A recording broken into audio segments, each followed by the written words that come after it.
Get the hair out of my mouth. Okay. Hello, it's Teacher Mary. Today our video is all about props. I'm going to talk about the top 5 props I think every teacher should have. Now, I'm not a super prop heavy teacher, I would say. Like, there are teachers who have a prop for everything. Every vocabulary word, every picture, every single thing, they have a prop for it. Like, and that's awesome because there are students who love props. There are also students who love TPR. I'm their teacher. I'm a super heavy TPR teacher. And so I bring props in when I feel like they're necessary to help my student. I'm very strategic with my props. I don't just bring props in all the time. But there are certain props that I do think every teacher should have. So that is what we're talking about today. Prop number 1 that every teacher needs, and I'm sure you've heard this approximately 87,000 times by now, but yes, it's a whiteboard. This whiteboard in particular, I love because it's got a little handle so I can have something already written, and then while I'm talking about that, I can be writing the next thing, never breaking eye contact or anything, and it's just right there. I use this a lot whenever students confuse of and for a lot. I did this just today. I had a student who was confusing of and for. So I wrote on one side and I said, "George, what is this word?" And he said, "For." And I said, "For? What is this word?" And he said, "For." And I said, "What is this word?" And then he got that this is of. So I kind of went back and forth between for and of. I also use this whenever you need to just write out conjugations really quickly. I'll just write one on one side, be holding it up and talking through it while I'm writing the other one on the other side. I always put he, she, and it together because they always go together. So I might have already written he, she, and it over here, and then I'm writing I, you, we, and they on the back while we're reading through what they're seeing. But these are just great. Dollar store, $1. I have 2, I'm about to go buy more. You can never have too many whiteboards. I have 5, and I'm about to go buy more. So you need a whiteboard. It is the universal prop. You can write sentences, you can practice spelling, you can draw pictures. If you don't have a picture of something and you just feel like you need it to explain better, you can draw it on here. You can use them for reward systems. Like, you need it. You need it. Prop number 2 that I think every teacher needs, you need a baby doll. You're going to be teaching a lot of body parts. You're going to be teaching like head, shoulders, knees, and toes. You're going to be teaching feet, stomach. You're going to be teaching face parts. And I'm sure that my students would much rather see my little baby doll's feet than for me to hold my foot up in front of the camera. Like, I haven't had a pedicure. It's winter time, so they don't want to see that. So I teach body parts with my baby doll. I don't really want to stand up and be like, "Look at my stomach." So, stomach. Ta-da! It's just easier to teach the lower half because I sit down to teach. Even if you stand up to teach, like, can you do a high kick big enough that you're holding your foot up for them? Like, I don't know, maybe you can. I can't. So, baby dolls come in super duper handy. And it doesn't have to be like a human baby doll. I like to use Dino a lot. And it's so funny whenever you do eyes and ears. Dino has no ears. Oh my goodness, my kids crack up so hard at the fact that Dino does not have ears. They think it's hilarious. But you just need like dolls or a doll. This is my daughter's doll. Her name is Ruby. I use Ruby a lot. And then I have to give her back to my daughter, and then I forget to bring her into my classroom, and it's a whole thing, but you need a doll. Pick one, but you need one. You can get dolls at the Dollar Tree too. I'm pretty sure every prop we talk about today, you can buy it at the Dollar Tree for $1. So I'm really only asking you to spend like $5 here. It's not a lot. Well, markers to go with your whiteboard. $6. 6. Prop number 3 that you need animals. There are a lot of different ways you can incorporate animals into your classroom, so I'll show you like several of my favorite ways. I've got this box of Melissa and Doug animal magnets. We've got farm animals. We have wild animals. We have pets. We've got mammals. We've got reptiles. We have birds. We have fish. We have everything we need in here. A lot of different animals. I use these a lot. I use these so often that they just sit on my desk all the time.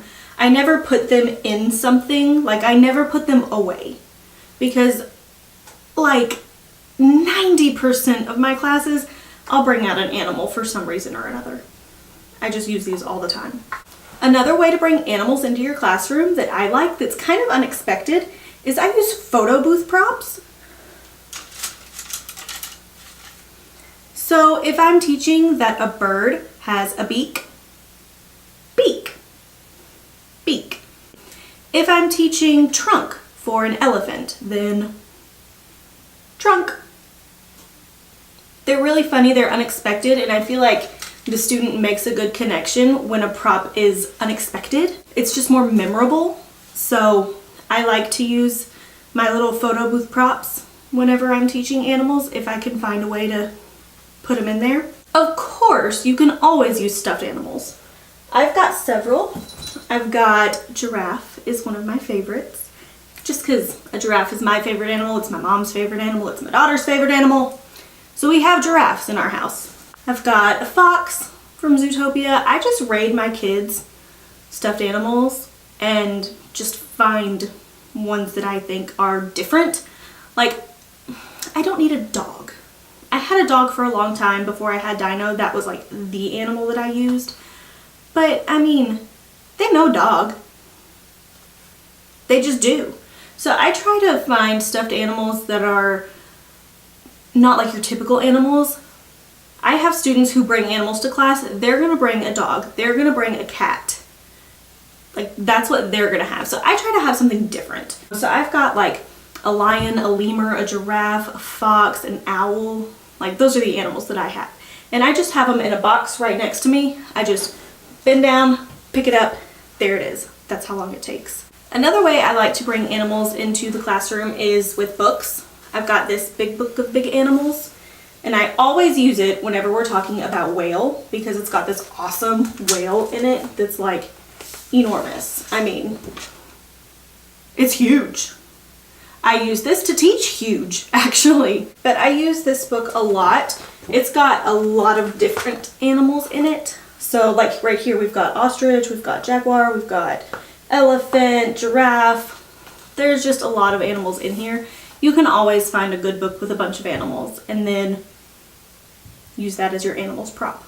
Prop number 4 that you need is food. You need food. Food comes up a lot too, and you can use food in a lot of different ways. Egg and apple and banana seem to be the ones that I use the most. Oh, and milk. Milk a lot. But these are like my most used. When you teach through food in level 2, you're going to teach through fruit, vegetables, meat, dessert, milk, bread, rice and noodles. I think those are like the vocabulary for level 2. But food does come up over and over and over again. And it's just really versatile. You can use it for colors. You can use it to teach a banana, an apple. You can use it for just a lot of different things. I use my food a lot. I know that I said I'm not like a big prop teacher, but I do use food a lot just because it's really easy to use. If I'm teaching this, that, these, and those, this is an egg. These are eggs. That is an egg. Those are eggs. Food's just really easy. You can use it to teach grammar, you can use it to teach color, you can use it to teach articles, and you can use it to teach food. When you're conjugating verbs, eat, eats, drink, drinks. Like you're gonna use it a lot. A lot. Prop number 5 is flashcards, books, magnetic letters or numbers, like something. You need something to teach letters and numbers, maybe occasionally words. So what I do is let me just not look at you at all while I say this. So personally for me, I like to use magnetic letters. So I've got all these different magnetic letters. I've got the same set of magnetic numbers. I've also got this ABC book that I use to teach letters. So I'll open it up. It just opens up to this page now because I've done it so many times. But I use the alphabet in here. You can use flashcards too if that's your kind of thing. You just need a way to teach letters and numbers. And you can use flashcards for vocabulary words too. Like I've got these feelings ones. Excited, proud, happy, sad, scared. I mean, they're really easy. They're flat, they're compact, you can store them easily. Like any prop that is easily stored, that's my kind of prop. Because man, my desk just looks like an explosion of toys at the end of me teaching. And this is coming from someone who, admittedly, I don't use a ton of props.